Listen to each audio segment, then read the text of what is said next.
all of you to stop what you're doing and listen. Welcome back, everyone, to the EmpirusCast. I am BOOTYGOD, joined with Corrupted Demon and our lovely host, MoshPotatoez. Thank you. You're welcome. Thank you for that. One thing I have to mention, YouTube sent out a tweet saying that videos that got uploaded this past Friday had some publishing issues. It might not have hit sub boxes, and I just so happened to upload a video on Friday. So it was Zombies on 9, Black Ops 4, first time playing it. So if that didn't show up for anyone, then it's on my channel. So thanks, YouTube. We're hours away from the release. At the time of this recording, hours away from the release of Kingdom Hearts 3. There's someone in here who's been dreaming every single day, praying every single night for this game. And it's here. Now, this game, easily getting a 2 out of 10, overhyped. It's not even going to be that good. What are your thoughts? You gotta try harder than that to piss me off first. You really gotta try harder than that, man. Come on now. You sound like those kids on 4chan that were like talking about how awful the game was. Okay, fine. Yeah, the hype is really, I can't even describe it, dude. Your dream is here. It's time. To put in perspective how much I love Kingdom Hearts as a whole, over the years I've always said if I could play Kingdom Hearts 2 and the world was going to end after I beat it, I'd be okay with that. And I honestly still stand by that. Yeah, I still stand by that option or that opinion, I guess. I've been waiting since 2005, 2006 for this. I've seen all the trailers, the official gameplay that's been given to us by Square Enix and such. It's really solid. And a good wrap up to the Xehanort's or Secrets of Darkness. Is it though? It's a wrap up for that saga, but they confirmed Sora's still going to be the protagonist, and they're still going to make games. So is he though? Yep. I mean, I've seen the ending, so I mean, I know you're messing with me first off, but there's always also a secret film that comes out when you beat the game and meet certain criteria. So whatever does happen at the end can easily be like overwritten in that film. I mean, I'm obviously not going to spoil it because I wouldn't do that, but you know, I've seen things. I know things. I know if some things have been spoiled for you already. I don't know if they're big things or minor things, but it's like you ever go into a game and you expect something, but it ends up getting spoiled and you're still kind of disappointed about it because you wanted to like see it firsthand. Mm-hmm. It's kind of like that. I think I know what you're talking about. Like I was expecting certain characters to return. Thumbnail after thumbnail after thumbnail of like this or that happening. It was insane. Yeah. I'll say what it is after you beat the game, but I'm pretty sure we're thinking of the same thing. Well, if it involves Goofy, then no, because I know you like to joke about that a lot. I'm not even joking. He's the boss of the game. Nah, man. That'd be interesting, but no. He's so utterly useless. They'd have to give him a massive buff to make him a viable boss in any sort of form. Well, yeah, he joins the dark side of Vader. Star Wars isn't even in the game, dude. Is it, though? No, it's not. Kingdom Hearts 1 came out in 2002. Since Kingdom Hearts 1, they've been trying to get Pixar into it, and they just finally got it. Now imagine trying to get Star Wars. I'm not ruling out possible like future entries, but for now, there's no way Star Wars is being in. All right, fine. Well, the day this episode comes out, the game will be released. So I will be doing a 24-hour live stream of it. Link in the description, of course. And this will probably be the last time we ever talk to you because you're going to be in Kingdom Hearts world and we'll never see you again. Yeah, school and Kingdom Hearts are going to take over my life. Yeah, so it was nice knowing you. I will come out of the Twilight Zone in like a few months. Are you going to beat it in the first day? No. Isn't that impossible? You'd have to know how to speedrun it already. You think it's going to take longer than 24 hours to beat that game? Yes, Yeah. It's going to take... Okay. They already said it's like 40 to 50 with no side quests. Like just straight vanilla through the game. It takes 40 to 50 hours to beat it, so I won't even get that far, more than likely, because I want to explore everything. All right, so Kingdom Hearts 3, it took 13 years after 2? Depends. Japanese release for Kingdom Hearts 2 was 2005, and English was, or global was 2006. Okay, so close enough. How long before Kingdom Hearts 4? I'd probably be a parent, dude, if we're being real. I'd probably be a parent. So basically enjoy this now because it's going to take forever. Yeah. From the things that I do know, I think you will be mostly happy, but there will be things that will disappoint you. I already knew I was going to be disappointed because this is going to be a climax of like everything that's been built up.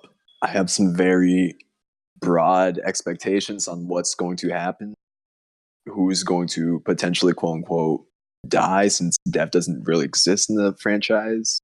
But I'm not going to cry or anything. I don't know. I've seen the ending. If I do cry, it's not because of the ending, dude. I don't know. It would probably be because of the intro, if anything. I don't know. Okay, well, so we'll just say Kingdom Hearts 3 is out. How long now before Square Enix starts dropping info on Final Fantasy VII Remake? Since that's their next big game. If that article I linked was accurate, it should be April. April? That's too long. Yeah, I don't like it either, man, but I would do it like next week. you got to consider this. The Final Fantasy VII Remake isn't just going to be like remaking like this vanilla OG game. They're more than likely going to integrate like Crisis Core elements like Zack Fair, the whole Sephiroth origin, parts of maybe Dirge of Cerberus with Vincent, the films like Advent Children. I wouldn't rule that out. So it's probably going to take a lot longer, and they want to make sure they get it right. I think they should announce it next week, Final Fantasy VII Remake info. Because everyone's going to be talking about Kingdom Hearts 3 and Square Enix, so might as well keep people talking. But that's probably not going to happen. How far along are they, though, if they had to restart? Did they restart a while ago and then just announce it recently, or are they... I know it was last year. I can't remember. Because I think the whole thing, what happened is they outsourced some stuff. It was CyberConnect 2, the same company that did the Naruto Ultimate Ninja series that was originally handling like developing it, with Square Enix overseeing. But I guess some dispute happened, and now they started from scratch, and it's Square Enix completely like They took over. Yeah. Because I heard they outsourced stuff, and then when they got like the assets or whatever back, they just weren't happy. So they decided to redo it and just do it all internally, which is what they should have done from the beginning. Exactly. Like Final Fantasy VII is such a huge game. Why would you trust another company to like remake that? If you want it done right, you gotta do it yourself. Like people, I don't think they understand that Final Fantasy VII is like a make or break for them, because when as much as I love like the expanded lore on the game, it kind of messed up like the original as well. Because like with Crisis Core, you had just a few inconsistencies. With Dirge of Cerberus, also more inconsistencies. So this could be like their chance to get everything back on track and maybe even improve it.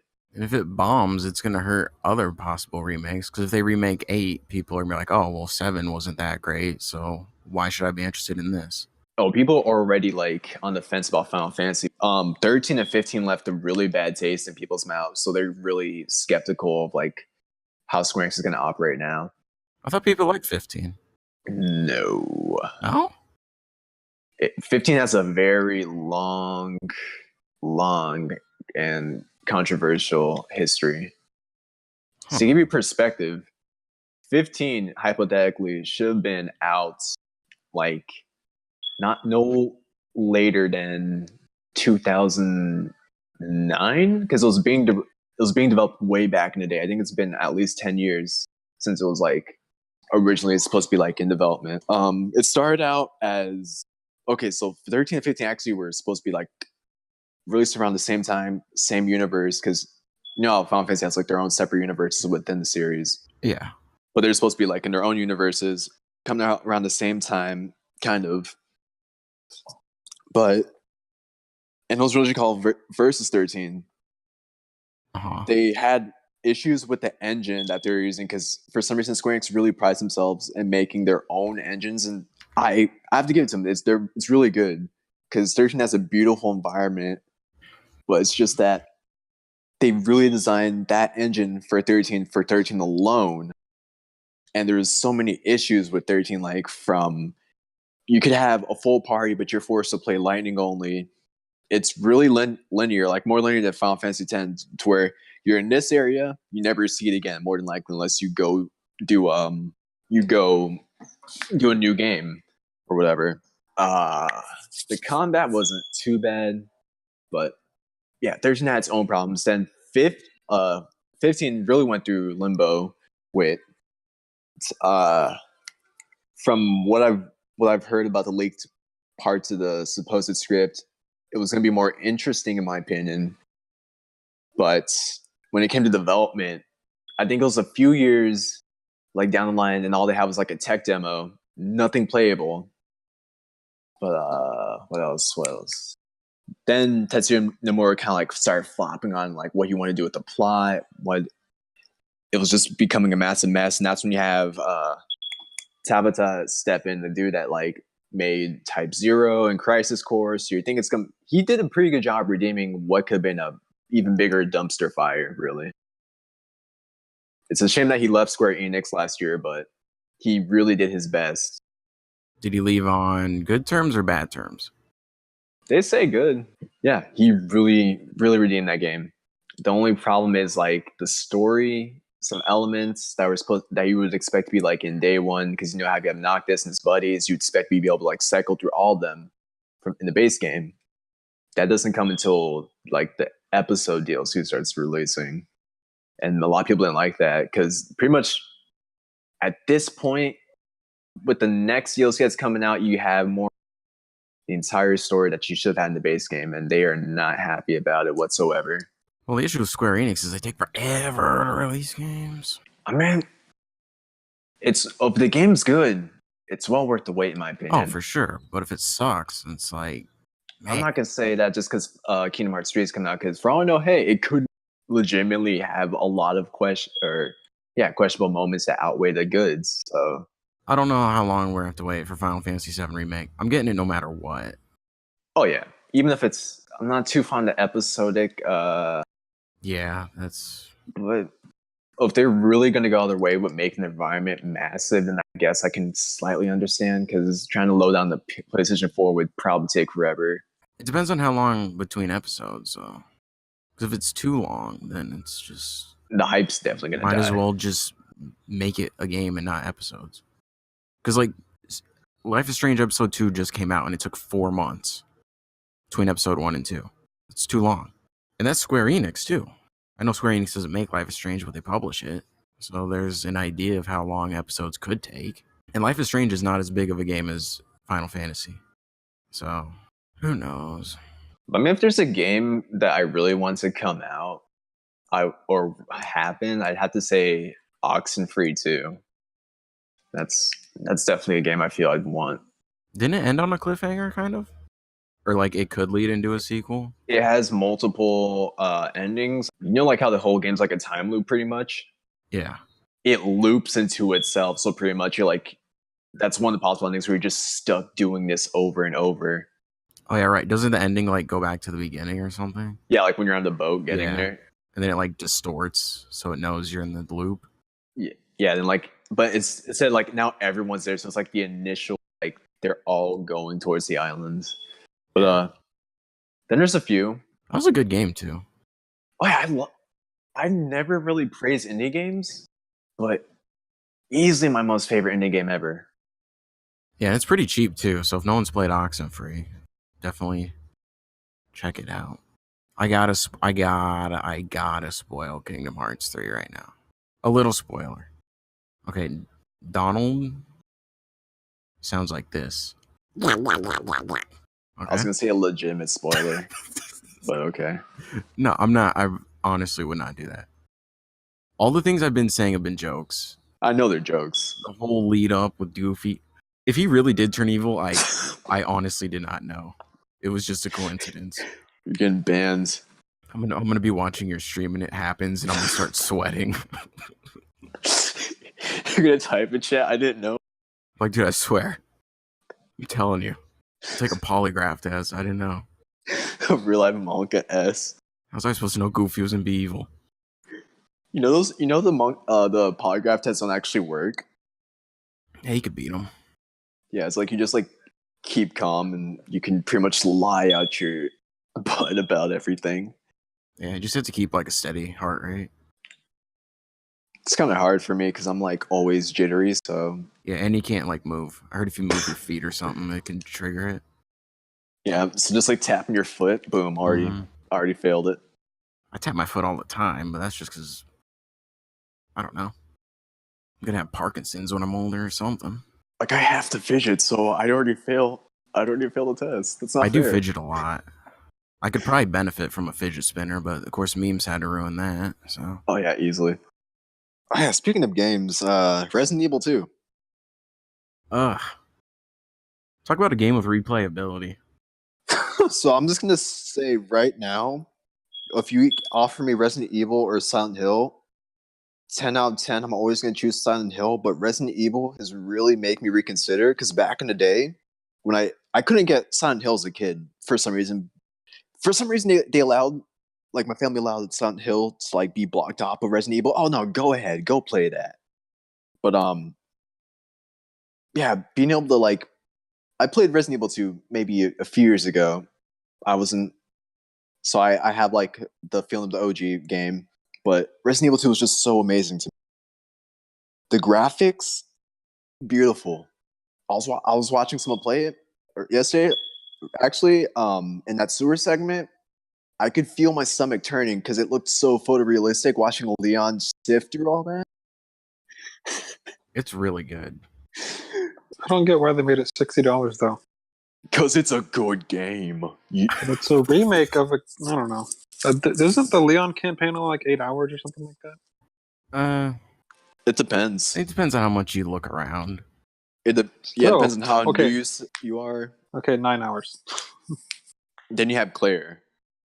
But even then, everyone knows you're supposed to go Claire and Leon. Well, I think the canon is Claire A, Leon B. Yeah. So to get Leon B, you got to play his story first to unlock it. So I think you got to play Leon Claire, then Leon again. We're going from like a canon point of view. It's like Claire never interacts with Mr. X, apparently. Like, at least not on par with Leon. It's supposed to like focus in on him since he's like a police officer, and that's what he was programmed to do. I feel like I should say spoilers, but how many years has it been since this game came out? So you should already know the story. 20. Well, it came out in 98. So actually, I'm gonna look it up. I think it came out in January of 98. Did it come out on the same day? Oh, I just missed it. The original Resident Evil 2 came out on January 21st, 98. This one came out January 25th, 2019. So yeah, it's a year younger than me. It's 21 years old. So you had that long to play the game? Oh yeah, I watched a stream once where spoilers, you could totally spoil Resident Evil 2 because it's been out for too long. I watched a stream where someone was talking about the story of the original Blade Runner, and he gave spoilers, and someone in chat got mad, and he's like, dude, how can you be mad? The movie's been out for over 30 years. Like, if you haven't seen it by now, what are you waiting for? So I think it's fine to spoil Resident Evil 2. I mean, you know Leon and Claire live because they're in future games, so Yeah. It's not like they're gonna die. Speaking of future games, I hope if they like decide to go back and remake, I hope they choose the same formula that they did for Resident Evil 2, because I had fears, think that they were gonna do something like make it like Resident Evil 4, 5, or 6, where you can do something really like crazy, like suplex a zombie or punch a boulder. I don't think punching boulders is crazy.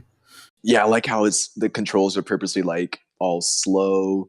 The camera's all like kind of slowish as well. I think this is all just a setup for Resident Evil 8 because you got the Leon hype back. He's in every other numbered game. So Resident Evil 8 is going to have Leon. And He that's made a just the end cameo of in it. 3. That's about it. I don't think he really appeared in Well, he's in 2, 4, 6. So he's got to be an 8. 6 was dude, 6 was something else. I'll tell you what. And then they're going to remake 3 after that. Please. And they'll make Resident Evil 9. And then they'll remake 4 after that with more Leon hype. And then he'll be in Resident Evil 10. Like I mentioned last night, if we're being honest, I want a remake of Resident Evil 0 because I loved the whole Billy and Who who else was one? I forgot the chick's name, but the chick you play with and Billy. I want Code Veronica. That deserves a remake as well. And definitely 3. Of course, 3 is priority of all the games I just mentioned. Because we get Nemesis. And I really want to hear him like burst through the walls just saying stars. Not as impactful as Mr. X, but maybe they could do what they did with Mr. X, because I don't know if it's in the remake, but I know in the original when you kill or at least incapacitate Mr. X, he falls over, there's no blood. That was pretty terrifying because you don't know if he's dead or alive. So you're kind of like on guard. But with Nemesis, he bleeds.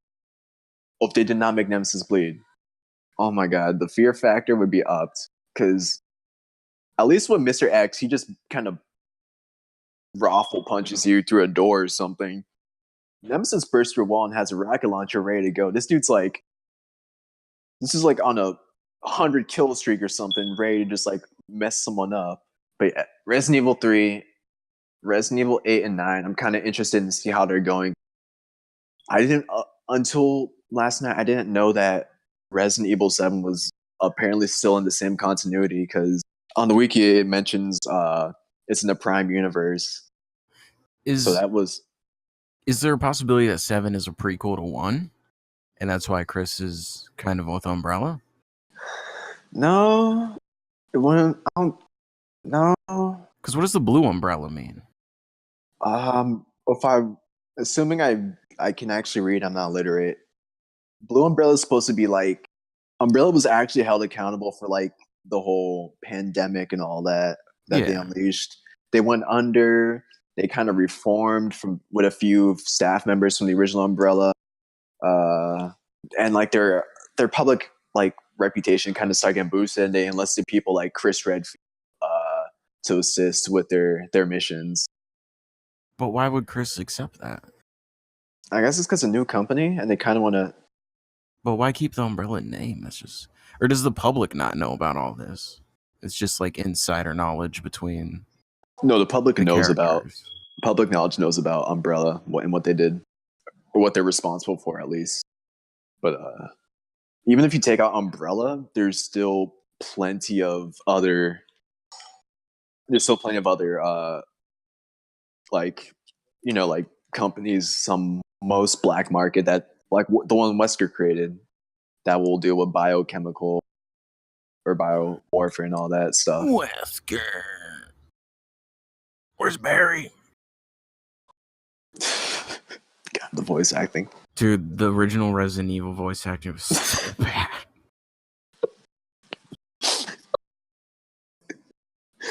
Oh man, it's like, oh, I don't even want to go over it. It's worse than fan dubs. It's terrible. Another thing to add on for Resident Evil, a producer at Capcom says that the potential of a Resident Evil remake begins with the fans. This is an article from DualShockers, and it reads: if fans want another entry in the Resident Evil saga to be remade, Capcom says they need to make their voices heard. Capcom's remake of Resident Evil 2 has only been out for a few days, but for a lot of fans, the question has already become, what's next for Resident Evil? While it would seem logical for Capcom to continue on with the franchise in a potential Resident Evil 8 following up on the success of 2017's Resident Evil 7, some fans seem to be so smitten by the new RE2 remake that now all they want to see is the same treatment for other older games in the series, specifically that of Resident Evil 3 Nemesis. Well, if that's what you want to see happen, then Capcom is saying that you need to make your voice heard and let them know. Speaking to Japanese publication Game Watch recently, Resident Evil 2 producer Yoshiaki Hirabayashi spoke a bit about the potential of remaking another entry in the series. Hirabayashi said that the reason Capcom decided to specifically remake Resident Evil 2 this time around was that for over 20 years, fans made it well known that this is what they wanted to see happen. Essentially, Resident Evil 2 being remade in the first place was because of fan desire. Hirabayashi said that if players like this RE2 remake, and if what they want next was to see a remake of Resident Evil 3, then they need to once again make their voices heard.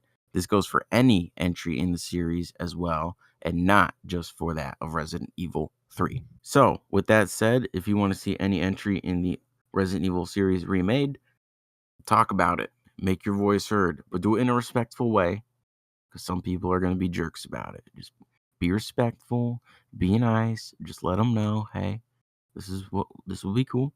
But you know what speaks louder than anything? Sales numbers. You can keep talking, you want this, you want that, but if they ain't seeing the sales numbers on previous games, forget about it. So, with that said, Resident Evil 2 debuted at number 1 in the UK physical charts and accounted for 74% of sales on PS4. I don't have any numbers from the US or any other countries, but it's safe to assume it probably did the same. So Resident Evil 2 already off to a great start, and it's probably going to be one of the best-selling games of this year, and rightfully so. It's very, very good. So just keep buying RE2. The more sales it gets, the more Capcom's going to look at it and be like, okay, people want this. It's the same with Crash Bandicoot and Activision. They did the Insane Trilogy, and people wanted Crash Team Racing, and they basically just said, if you want Crash Team Racing, make Insane Trilogy successful. Let's see some sales numbers. It did well in sales, and now we're getting Crash Team Racing. And you better believe we're getting a new Crash Bandicoot game, probably for next-gen consoles, but I can assure you a new Crash game is coming. Just buy it up, get that RE3 Nemesis remake. So I have a list of the top 20 best-selling games of all of last year. Now, I don't know if this is worldwide or just in the United States, because the article doesn't say, but there is a sentence that says 2018 was another record-setting year for the U.S. video game industry, so I'm just going to assume this is U.S.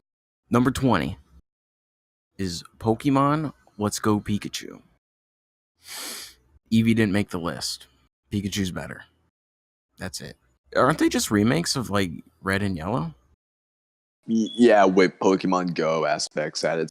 Anyone that's told me, oh, you should get it, I just completely shut down and disregard them, because I get you can like Pokemon. I found ways that even I could enjoy like the newer entries and all that, but it's like you're just kind of trying to disrespect me by saying I should get a watered down version of a really great game. I'd rather just play the originals. I'd even say play the newest, not like before the Let's Go games, before you play the actual Let's Go games, because at least they have something going for them. Number 19, Super Mario Party. Number 18, The Legend of Zelda Breath of the Wild. Little Nintendo block right here. I like that game. Well, from what I understand, though, is Nintendo doesn't share digital sales numbers, only physical releases. So Nintendo's really anal about things. yeah, so these Nintendo games could be higher. We just don't know. I don't know why they don't release digital sales numbers. I don't know. I don't understand that, but whatever. Number 16, Call of Duty World War II. That's a lot of bad taste, Joe. Number 15, Super Mario Odyssey. Number 14, this is rough. Number 14, Battlefield 5. Didn't even crack top 10. Ouch. Worst part is the multiplayer's not a bad game either. It's actually pretty decent from what I've seen Shroud play. Well, he's like good though. No, but he was getting dicked as well. So it's not like he's just stopping where he was getting dicked pretty hard, just like everyone else. I'll wait for Bad Company 2 remaster or Bad Company 3. You know we're gonna die waiting, right? Probably. Where was I? Number 13, FIFA 19. Number 12, Mario Kart 8. Number 11, Grand Theft Auto 5. Still crazy that it sells that much after all these years. They constantly update, don't they? Yeah. There's a new update like every week, pretty much. Yeah, I just got one a few days ago. They updated a lot. All right. A lot. Top 10. This is where it gets good. Some surprises, too. Number 10. Assassin's Creed Odyssey. Good game. Pretty good I game. would be interested to see where Origins landed a couple years ago. Because I don't know if Odyssey sold better or not.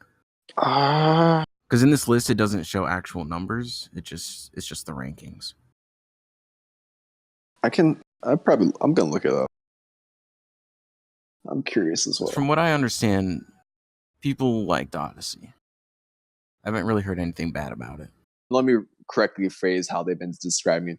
It's a social justice warrior drenched, disgraceful Greek version of Origins that's straying from the own mythos that it created. People will look for any reason that they want to just to complain about it. Apparently.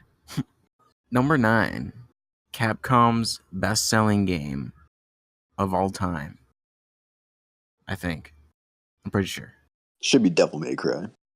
If we're talking about Capcom. Monster Hunter World. Number 8, the game of the year itself, God of War. Shafted. Oh, it got beat out by this next game. Number 7, Far Cry 5. What? This list, where'd you get this? Far Cry 5. Far Cry 5 was so 7. bad. I'm surprised it sells so well because I don't know. I feel like Far Cry has more of a cult following than anything. Like after 3, it being fun. But 5 just felt too politically charged and religious for me for some reason. That's why I thought it would do poorly, but apparently not. Whatever. New Dawn, though, is not going to sell as well. There's just no way. It's going to be a standalone the what came after Uncharted 4, the one with Chloe? Oh, Lost Legacy. Yeah, it's going to be like that. Yeah, but Lost Legacy was good. Number 6, the Spider-Man. Okay, I'm actually angry about that. Oh, you're going to be angry after I tell you what number 5 is. So Isn't it like Tetris or something stupid? no. PlayStation's Spider-Boy, number 6, which I believe I read has, actually I know for a fact it's sold over 9 million copies, and there's been over 90 million PS4s sold, which means 1 in every 10 people with a PS4 own Spider-Man, which is pretty good.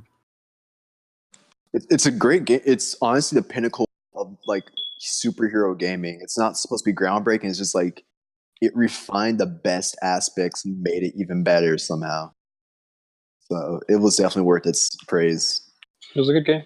Yep. Really good game. Number 5, Super Smash Bros. Ultimate. Not surprised. Yeah, but it's only been out for a month. Smash killed it. To put up those numbers in a month? Number 4, Madden NFL 19.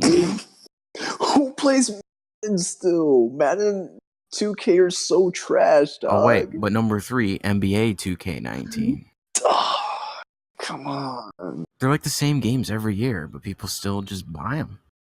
All right, number 2, the game we are playing right now, Call of Duty Black Ops 4. But, I mean, it's not a surprise. Call of Duty will always sell. Oh, without a doubt. Which means number 1, the almighty, the Goliath, the well-deserving, best-selling game of 2018. It's Red Dead Redemption 2. Come on. May I I mean, it's not a surprise. stand unshaken. Rockstar's games sell insane. So, And this was hyped, dude. People been begging for Red Dead 2 for so long. okay, so apparently Sony has a new secret studio. The name is not known. They have not revealed it. And it has, what's the word I'm looking for? It has recruited talent of people that have worked on, well, from Naughty Dog, that have worked on Uncharted and The Last of Us.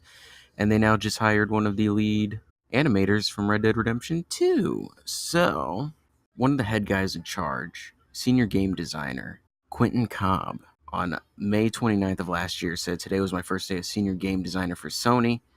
Can't wait to talk about the project I'm working on and what the future holds." Another PlayStation exclusive studio is hiding in the wings, in the shadows, and it will be revealed soon, and surely their game will be PS5.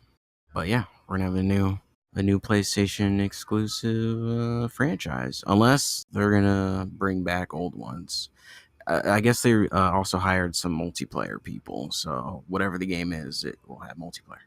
Which, could be a new game, could be Resistance, could be Twisted Metal, Could be Killzone.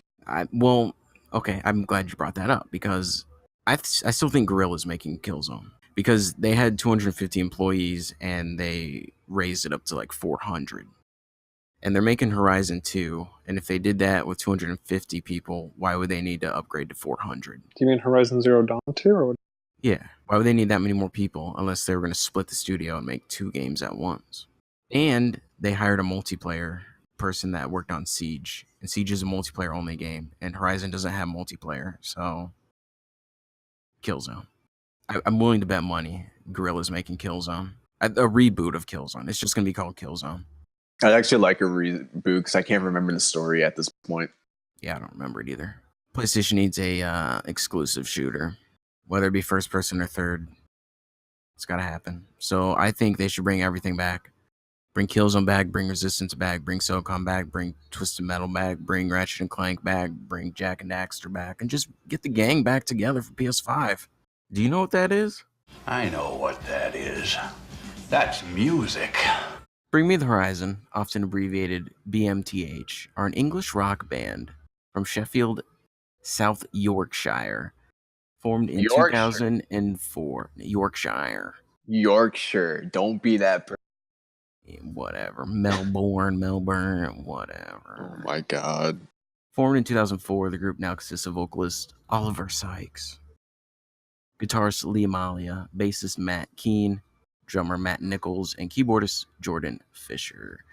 So basically, this band started out as a deathcore-ish band, and now they're a pop band. So they just released their new album Ammo on January 25th. Wait, yes. And boy, oh boy, where do you even start? All right, so this album starts off with an intro called I Apologize If You Feel Something. This isn't really special in any way. Like I said, it's an intro.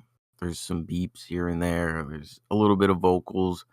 My only issue really with this is that it doesn't really lead into the next track very well. If it did, then I would appreciate it more, but it doesn't really. So it's just, it's just kind of an intro. There's really... I apologize if you feel, that this is worthwhile. How about that for a title? The next song is called Mantra, and it was the first single released from this album, and it's kind of like maybe an alternative rock song. I don't really know how to describe it. It's kind of... If you heard their previous album, That's the Spirit, I feel like this song could fit on that album. I don't know. It's just kind of like an alt rock song. I don't really understand, or I don't really know how to describe this. This is like my second or third time trying to describe this album. And I'm having a very hard time doing it because a lot of the elements in songs on this album are from genres that I don't really listen to, so I don't really know how to say certain things, but I'm trying.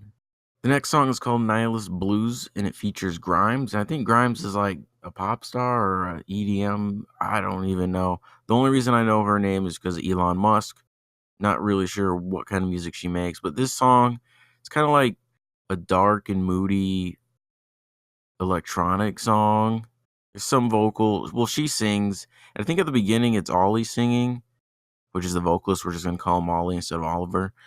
I think that's him, but his like voice is pitched down and then it like kind of fades into his normal voice. It could be someone else, but I'm pretty sure it's him. At one point he says door and there's a little bit of an accent on it, so that's why I'm pretty sure it's him. Now this song I was kind of on the fence about for a little while, but it's starting to grow on me.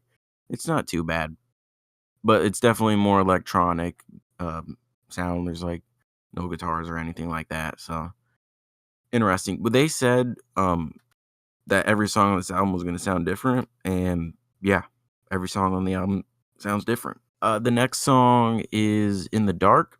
Now, this is another song I'm having an issue describing. Like, there's guitar. The guitar in this song reminds me of a different song, and I cannot figure out what song that is, and it bothers me. But it's like, I don't know. I don't want to use this word, but I'm going to use it. It's kind of like a chill song.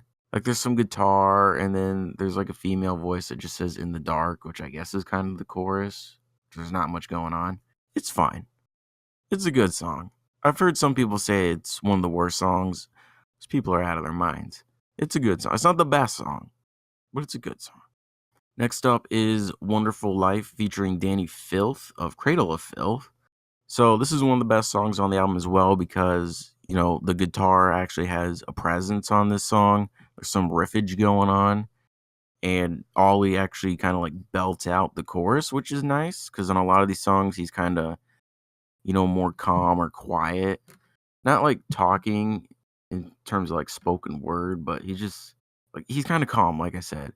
But in this song on the chorus, at least, he really just kind of goes for it, which is nice. The guitar, like I said, is nice. And then Danny Filth, they could have did a lot more with this collaboration. They could have made it a lot more interesting, but they did not do that. He kind of just talks like during the bridge, and he says he has a type 2 kind of thirstiness and he can bounce, so that's cool. Which then leads into a little breakdown, and then he kind of like screeches. That's kind of what he does, you know, Cradle of Filth. But it's a good song. I like it. They could have did more, like I said, but it's fine. Next up is Ouch, and this is an interlude. And you know what I think about interludes? I think they shouldn't exist, especially this one. The name of the track is very fitting because ouch, this sucks. This is the only song on the album I will just flat out say sucks. It's filler. It has no reason being here at all. It's got those vocals. It's only 1:49 long, which is another reason why it shouldn't be here. It's got those vocals. Like, if you hear some rap songs, they'll have like a female vocalist, and then they'll like change their voice or add an effect where they almost sound like a chipmunk, but not really a chipmunk. It's kind of like that. So it's really annoying because I hate that. Next up is Medicine. This is just like, it's a pop song. It's like a generic pop song, but it's good. It does what it's meant to do, which is give you a catchy chorus and just kind of get stuck in your head, and it accomplishes that. So next up is Sugar, Honey, Ice, and Tea. And if you take the first letters of each word, clever. A lot of people love this song because I watched other reviews and just other people talking about this album. Me, on the other hand, it's okay. It's not, I don't even know what the issue with it is. I think it's just kind of the chorus. It just says like, you're all sugar, honey, ice, and tea. And it's just like, lyrically, it's weird. Like just saying sugar, honey, ice, and tea. Maybe that's the issue. I don't know. It actually becomes an issue in the song I'm going to talk about very soon. The next song, Why You Gotta Kick Me When I'm Down. Again, a lot of people really like it, but for me, I'm not into it. It's just kind of boring. Like, I've been trying to listen to the song a few times and really focus on it, but my mind just kind of wanders off. It just doesn't hold my attention. Next up is Fresh Bruises, which is another interlude. This one is better than Ouch simply for the fact that it's longer. There's more to kind of process, but there's not much going on to begin with. Should it still be on this album? No, but it's better than Ouch, but it still shouldn't be here. Next up is Mother Tongue. Again, this is another pop song, kind of like Medicine, but better than Medicine. The issue I have is that the chorus is very obviously copy and pasted. Like, he got his good vocal track and it was copy and pasted throughout the whole song, which I understand that happens a lot in, you know, recording and mixing because I've taken school for that kind of stuff. I know that's how it works. However, when you do the typical like verse, chorus, bridge, chorus structure, usually if you do 2 choruses at the end, the final chorus has some sort of a change up in it to kind of differentiate itself. Like the drums might change a bit, or vocally it might change a bit. And in this song, the drums do change, which is nice, but vocally it doesn't. It's the same chorus vocally. Like usually the singer will hold a note a little longer, or they'll add vibrato. Like they'll just add a little something to make it a little different. And unfortunately, Ollie did not do that. But like I said, the drums do switch up a little bit, which is nice. And this is going to be an unpopular opinion, but this might be the best song on the album. I've probably listened to the song more than any of the others, so that's got to be telling me something. Next up is Heavy Metal featuring Rozelle, which I believe is a beatboxer or former beatboxer for The Roots. Again, I'm not knowledgeable in that world, but I believe that's where he's from. Now, this song is not heavy, despite its name. It is basically directed towards the metal fans who are mad that they made a change in their sound. So, again, this is another one of those songs that just doesn't do it for me. And I think it's because of the lyrics. Basically, he says, a kid on the gram in a Black Dahlia tank says this ain't heavy metal. It's just weird to me. Like, a kid on the gram in a Black Dahlia tank. Like, that's all you really had lyrically? That's all you could give us? That's it? How's a person like me in my demographic supposed to sing along to that? We ain't. I'm 304 years old. I ain't singing that. The Black Dahlia Murder is another band, so if you didn't know. Heavy Metal, Sugar, Honey, Ice, and Tea, and Why You Gotta Kick Me When I'm Down are not bad songs. There's just something about them that's missing. I'm not entirely sure what it is. It could be the lyrics, but I'm not saying they can't grow on me. The last song on this album is called I Don't Know What to Say, and this could be the best song on the album. It's right up there with Mother Tongue. So this is kind of a slower song. It's got strings in it, which is really cool. I love strings. When you add strings and guitar together, it's such a good combination. So Ollie kind of just does his slow verse, and then the strings are actually the chorus of the song, which is cool because if you've ever heard Seven Nation Army by the White Stripes, the chorus of that song is a guitar riff. So it's kind of cool to change things up like that, not having your typical, vocals on the chorus. The song goes along and then there's a little pause and then there's a mini guitar solo. Like it's not shreddy or anything. It's just a little kind of thing. And then the strings are behind it, which sounds just great. And then the strings just kind of, keep playing on until the song ends. And the reason why the song is called I Don't Know What to Say is because one of Ollie's childhood friends ended up dying of cancer. So he wrote this song and he basically said, if someone is going through a hard time, you usually tell them everything's going to be okay or everything's going to be fine. Well, when someone is being diagnosed with cancer and the cancer is so bad that there's nothing the doctors can do about it and you've basically just been given your death sentence, like, what do you say to them? You can't say everything's going to be okay because it's not. So that's why he titled the song I Don't Know What to Say. And it's a great ender to the album. Like, you cannot pick a better song to end it with. So, with all that said, I tried my best to describe it. Like I said, I've been struggling. But there's 13 tracks on here. If you take out the intro and the 2 interludes, that leaves it with 10 tracks. And I rate things out of 10. So, I'm down with about 7 songs. So I think I have to give this album a 7 out of 10. And again, some of this stuff could grow on me and I could give it a better score. But as of right now, kind of like first impressions listen, it's about a 7 out of 10, which is pretty good. I honestly thought it was going to be worse, but they surprised me. I'll give them that. The thing about Bring Me the Horizon is I started to really like them when their album Sempiternal came out in 2013. I've known about them since they became a band, but Sempiternal was when Bring Me the Horizon and myself were finally on the same page musically. Like we understood each other. And I adore that album. I love it. That's the Spirit. Their previous album is pretty good. A lot of good songs on it. That's why I was kind of worried about this one because I thought they were going to go like even more poppy. But this album, it's kind of similar to That's the Spirit for me, just more experimental. And the thing is like, if they genuinely wanted to change their sound, then I'm completely okay with that. Artists are allowed to experiment. They're allowed to do what they want. They're allowed to make the music that they want to make. And I respect that. If this wasn't genuine and they're doing it simply to make people mad and just to get people talking, then I'm not okay with it. but they're 2 albums deep with this kind of experimental sound change, so I'd have to say that they're pretty genuine about it. So, although it's not the music I necessarily want to hear, I'm not going to complain about it. Like I said, I respect their decisions to just be artists and create what they want to create. That's important. A lot of artists, whether it's musically or, an actual artist painting, drawing, whatever, like they have so much going on in their heads that they just need to get it out. And for people to tell them that they can't do that is ridiculous. So go for it. Make what you want, do what you want, and hopefully it's pleasing to my ears. And if it's not, then oh well, I'll listen to the old stuff. I will leave a link in the description to this album. They uploaded it to their YouTube channel and put it in a playlist. All the videos are lyric videos, so the lyrics are right on the screen, except for Mantra, which is the official music video, and I think Medicine too. But all the rest got lyrics. There are a few extra videos in this playlist. I don't know why, but I don't know what to say as the last song. So you can just stop the playlist after that.